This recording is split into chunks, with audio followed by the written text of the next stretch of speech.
So today I'm going to show you how I built this DIY Arduino gaming console that runs multiple retro style games on a tiny OLED display and control using 4 tactile buttons.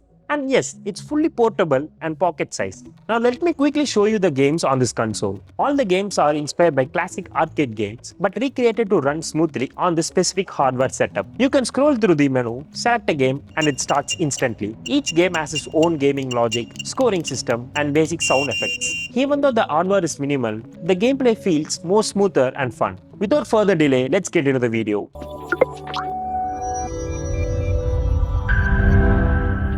At first, let me explain you the hardware setup of our gaming console and then move on to the coding part. We have used a single cell lithium polymer battery to power up the entire system, and we have used a switch which acts as the main switch to turn on and turn off the gaming console. And then we used a 5-volt boost converter that converts this 3.7 voltage into steady 5-volt supply, which power ups the microcontroller and the OLED display. We have used an Arduino R4 WiFi microcontroller as the main control for the entire system.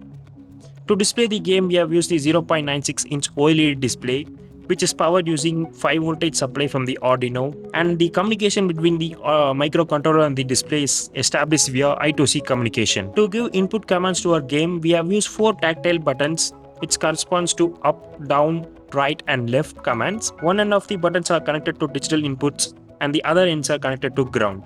Additionally, we have added a buzzer to our system, which gives us simple interactive game sounds while we are playing the game. So this is the entire setup, and finally here's the complete setup we have built. As you can see, the build is very clean and simple. We made it like an hat that can fit directly into our Arduino R4. You can just insert the battery in a backside.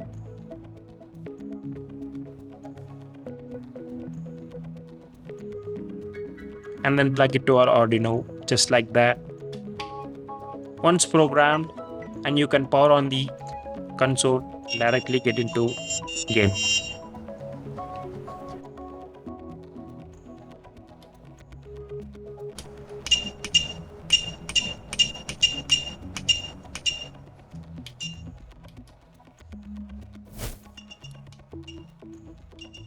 Now let us get to the coding part of our gaming console. This is the main program file that controls and runs the entire system. At the top of the code, you can see different header files named individually after the game, like the Asteroid, Breakout and Dino. Each game has been converted into a separate header file, which makes the program more organized and easier to manage, and also making it simpler to edit whenever we need it. Okay, coming to the main coding part, we have included 3 libraries in here. The first one is the Arduino.h. This library is used to enable some inbuilt Arduino functions. The second one is the U8G2lib. This library is used to control the OLED display. And then finally we have included wire.h. This library is used to establish I2C communication between the microcontroller and the OLED display. Scrolling down in the code, you can see the pin assignment section. Here we have defined the pins for push buttons as well as the buzzer. Further down you can see the button press logic, button held logic and beep logics for our gaming console. Moving down we can see the music helpers. These are the musics that are played whenever the game is started or been over. Finally, we have structured the game using separate header files. Instead of writing entire program in a single file, each game is implemented into its own header file, making it more modular and easier to manage. And it is much easier to edit or update individual games without affecting the entire program. This section of the code is used to define the total number of games available in our console. In our case, we have defined 10 games.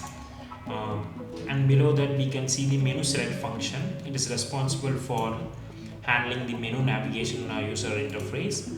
Once the game is selected from the menu, the program moves to the corresponding game header file and starts executing the game. And coming to the void setup function, we have configured the button pins as input pull up to ensure stable input readings, and we also initialize the necessary parameters required for the OLED system to work flawlessly. In the void loop function, we implemented a switch case structure to manage the game selection. Based on the selected option, the program jumps to the respective game. After the game ends, the system automatically returns to the main menu, allowing the user to choose another game. Alright, that's it for the project. Now it's your turn to go make your own Arduino gaming console, customize it, add more games in it, and make even more cooler than this one. If you enjoyed this project, don't forget to like this video and subscribe to our channel for more interesting projects and videos. Alright, I'm going to play this gaming console. See you in the next project.